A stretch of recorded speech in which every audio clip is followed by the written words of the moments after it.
जय श्री महाकाल। सभी साथी मित्रों को काफ़ी समय से मैं वीडियो नहीं ला पा रहा था, तो आज मैं एक सोफिया परी का साधना लेकर आया मेरे साधक को, आप सबके लिए।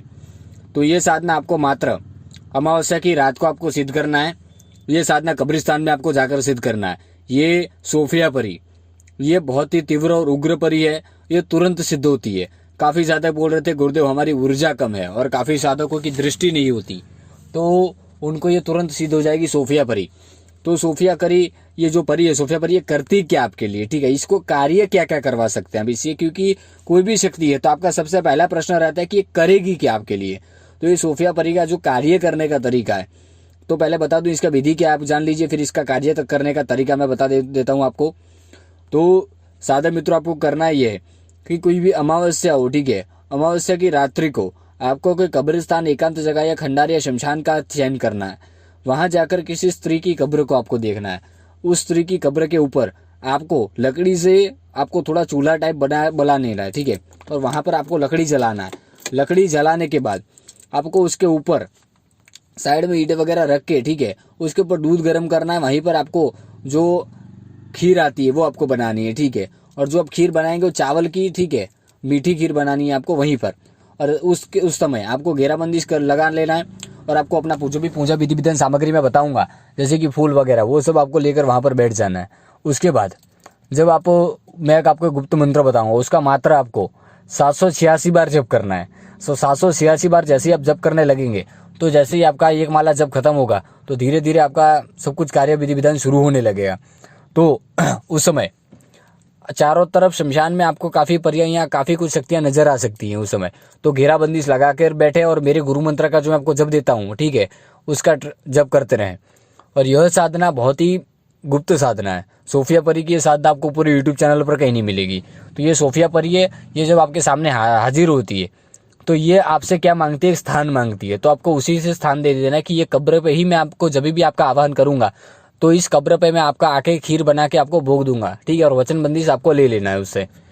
तो ये सोफिया परी का साधना मैंने आपको बता दिया। इसका कार्य कैसे लेना है, अब देखिए, सोफिया परी आपके लिए करेगी ये कार्य, आपके लिए मारण, मोहन, वशीकरण, ठीक है, वशीकरण, और कहीं से कोई भी चीज वस्तु मंगवानी है, किसी गोडाउन से शिफ्टिंग का काम करवाना है, या कहीं से भी मिठाई वगैरह कुछ मंगवाना है आपको, तो ये तुरंत के तुरंत ला कर देगी। पर यह इसका बाउंडेशन रहेगा, ये इसका एक लिमिट रहता है कि आप इसको उसके स्थान पर ही मंगवा सकते हैं। और काफी साधक बोलते हैं कि हम गुरुदेव शक्ति को सिद्ध करने में असफल हो गए, ठीक है, तो उन्हें इसीलिए मैं कहता हूं कि आप ट्रांसफर ले लीजिए, क्योंकि ट्रांसफर में क्या होता है कि ना आपको साधना करने की आवश्यकता रहती है, ना कुछ करने की आवश्यकता रहती है। जो भी पूजा विधि विधान सब कुछ क्रिया करते हैं वो हम करते हैं, ठीक है, आपके लिए, हम, क्योंकि आप हमारे शिष्य होते हैं, तो आपके लिए उतना करना हमारे लिए आवश्यक है। और साधक का मतलब क्या है, काफी लोग तो यही नहीं जानते। तो आपको साधक का मतलब पहले मैं बताता हूँ कि साधक का मतलब क्या होता है। तो साधक यानी खुद को साधना।